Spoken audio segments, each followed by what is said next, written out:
This is the AM News on the AM Show. Let's begin with the Akufo-Addo Teaching Hospital, where Doctors Association have declared an indefinite strike following what they describe as forceful ejection from the hospital's accommodation. Consultants and specialist doctors occupying the facilities in Danyame Enclave say they are facing threats from a private developer seeking to eject them after serving a one-week notice. The association says the strike is to demand the government's swift intervention. Abochie reports. Medical doctors at the Akufo-Addo Teaching Hospital say they are embarking on an indefinite strike for what leaders describe as harassment and persistent orders to move out of their Danyame residence in Kumasi. The doctors on Tuesday concluded on the industrial action to demand the installation of their bungalows despite claims that it has been sold out. Dr. Michael Leet is the president of the Catholic Doctors Association. He explains the frustration of the affected doctors. Some doctors in the Danyame residence are supposed to be evicted. I mean, this has been ongoing for about a year now. And as an association, we suggested some measures to management, but we see this to be beyond our hospital management, in that, I mean, they are not the owners of the land per se. So some of our doctors have been given an eviction, they've been given notice to evict their accommodation units within a week. Some have had their water supply cut off. Some have been walled in. According to him, the doctors at the hospital will lay down their tools to seek access to their accommodation. We have close to about 20-something doctors plus other staff of the Akufo-Addo and other doctors from other hospitals. So we thought it wise that if you are being evicted, then we meet and decide as a group what is the next step. And what came out, the unanimous decision was to lay down our tools tomorrow by 6 a.m. and then go and look for accommodation. Meanwhile, the Ashanti Regional Minister Simon Osei-Mensah says the allegation of ejection are untrue. He wants the affected doctors to provide evidence to support their claims. If I hear somebody saying that we've given him 1 week to vacate his bungalow or something, they should produce the letter so that we know the author of that letter. Whoever wrote that letter to me, we want to know. And also, we've had an agreement with the contractor that before they move anybody, they have to rent a place for the person for a period of 2 years, by which time we will be sure we will be done with the structures we are putting up. And they should produce the letter that is giving them an ultimatum of 1 week. They should provide that letter to me. And we've said that no developer should move anybody without a rented alternative accommodation. The minister indicated the government is constructing bungalows to accommodate several doctors within the region. Originally, we decided to go 200, but now we've reduced it to 180 because we are sure that the 180 will be enough for all those that we are going to relocate. And location is one site, that is one contractor's site. And here we have more than 30 structures. As you can see, most of them are above 80% complete. Only few will be around maybe 75. For JoyNews, now Patriotic, Kumasi. Now, the Energy Minister, Dr. Matthew Poku-Prempeh, has dismissed claims that the country is facing a power crisis. He says the current situation is a temporary supply challenge which they're working to fix. He also insists the NPP government has managed the power sector in the country despite the debt inherited. There's more in the following report. Despite mounting concerns over persistent power outages in certain parts of the country, sparking fears of a return to the power crisis of the past, the Energy Minister, Dr. Matthew Poku-Prempeh, reassures the public that such a situation is not imminent. When it comes to electricity, we've been challenged for some time. Before His Excellency got into office, we face the situation where we literally have 3 days of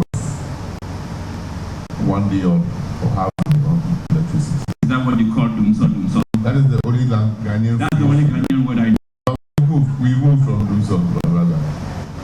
We moved from dumso. We are at the situation called DCC. These remarks were made by the minister during the main edition of Africa Energy Technology Conference held in Accra. Dr. Opoku-Prempeh used the opportunity to raise concerns about the energy management and transition in Africa. Even now that we are all aware of energy transition, we are still thinking about produce and export, not produce and utilize enough capital better. Not a single country in Africa thinks about Africa, that country that is in. So when you even go to their trade shows, their expo shows and things, it's always how much can we export? Check. It's called export. Never use. So the concerns by the energy minister were amplified by one of the panel members and advocated a positive mindset towards leadership to make Africa better. Until we come to the conclusion that leadership is a sacrifice and people are seen to be making sacrifices when they are in positions of authority, Africa will continue to be where it is. The Africa Energy Technology Conference held in Accra highlighted Africa's potential as a key player in the global energy market. Samuel Mbura, JoyNews. In other stories, National Youth Organiser of the new Patriotic Party, Salam Mustafa, has stated that the party will win the 2024 general elections. Speaking at the party's regional youth and tertiary students confederacy in Wa, he added that the party will pull all its arsenals together and campaign vigorously to ensure that the NDC and John Mahama do not come to power. Rafiq Salam reports from Wa. The new Patriotic Party Upper Regional Youth Wing and Tertiary Students Confederacy First Conference brought together members from all 11 constituencies and tertiary institutions in the region. It was held on the theme Breaking Barriers to Break the AIDS.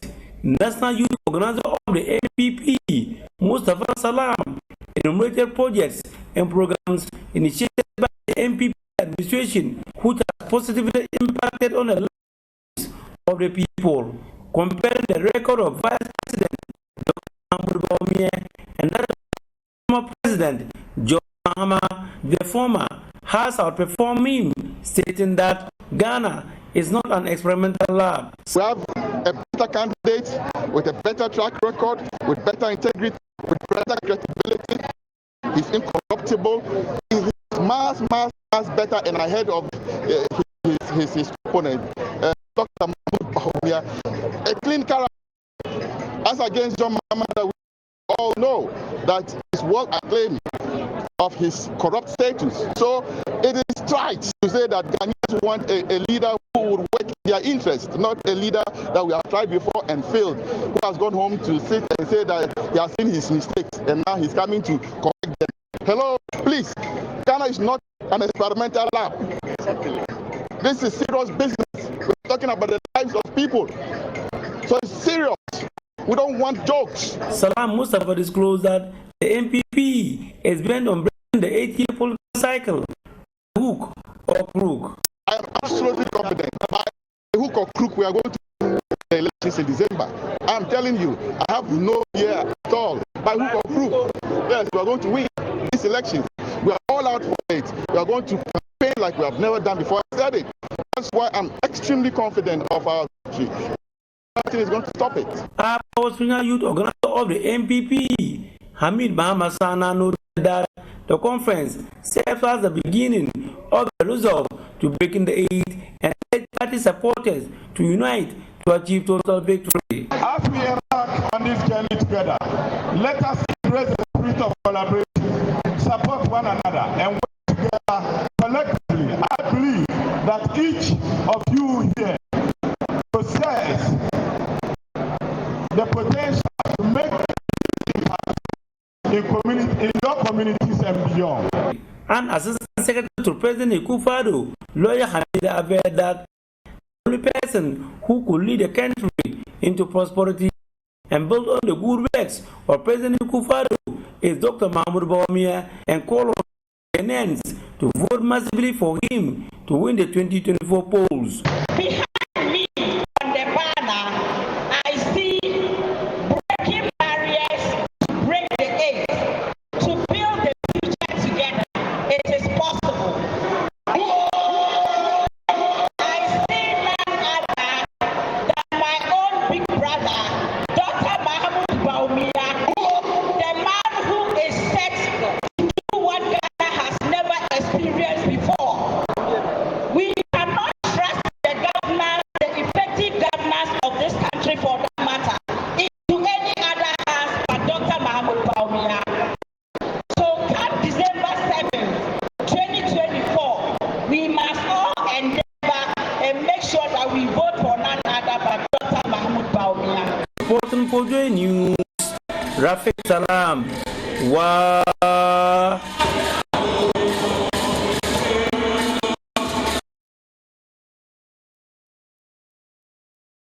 Send Ghana is worried about the emerging trend where cocoa farming is becoming unattractive to many young people. According to them, cocoa remains one of the essential foreign exchange earners for Ghana's economy. Senior Programs Officer at Send Ghana, Harriet Nuama Ajiman, who raised this concern, said it is worrying that the existing traditional farming methods are deterring the country's youth from cocoa farming.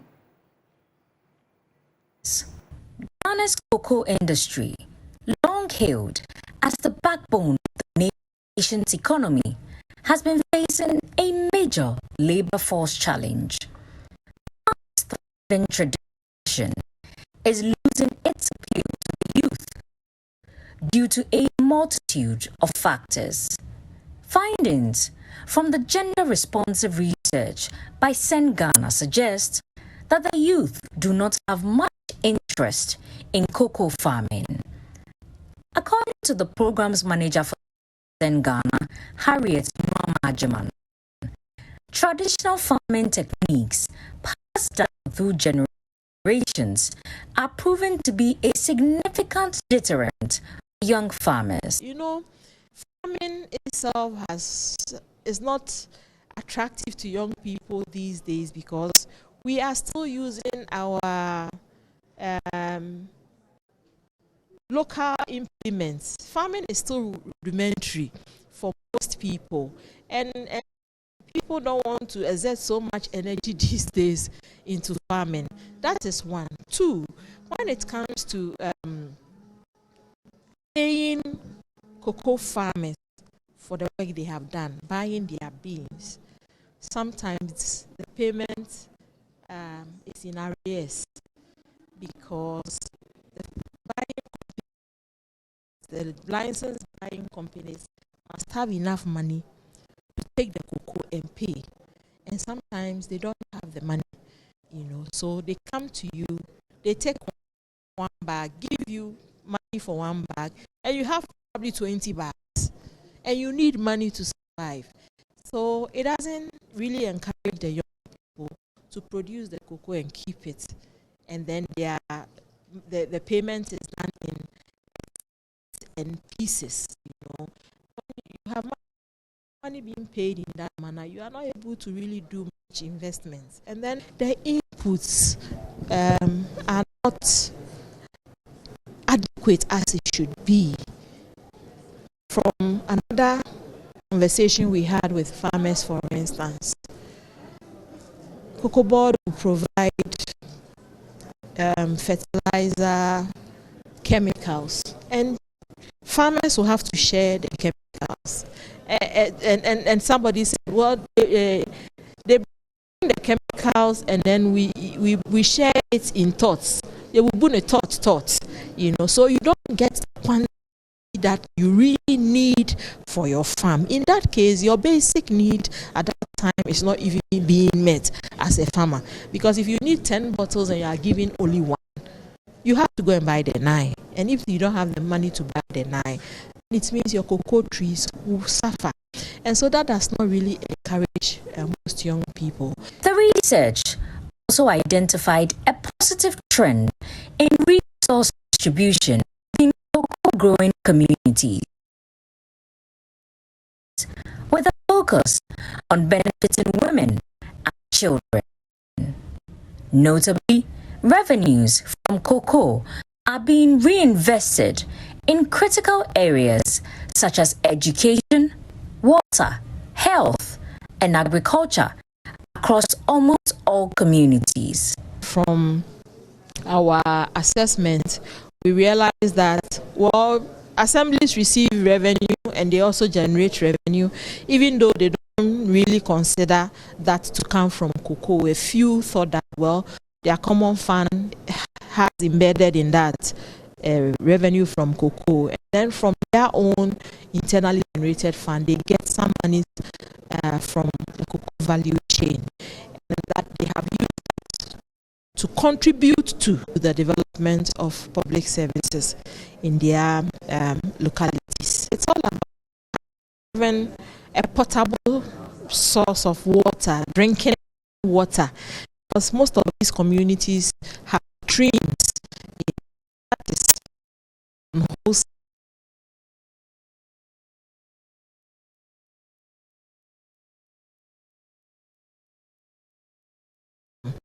they are trying to get treated water to drink, and that is why water is on top of their chart as their most felt need, their basic need. And water is linked to health, and so once they address their water use, they are also addressing the health needs of the people. Once you are taking wholesome water, some diseases will be reduced or eliminated, and so it's very important they put their monies to that. In light of these pressing concerns, organizations like Senate are sounding the alarm bells, urging policymakers and industry players to address the underlying issues facing the cocoa sector. And that will be all for the AM News on the AM Show. Up next is the news review, and political scientist and director of a Center for European Studies at the University of Ghana, Dr. Kwame Asa Asante, is our guest. Please stay with us.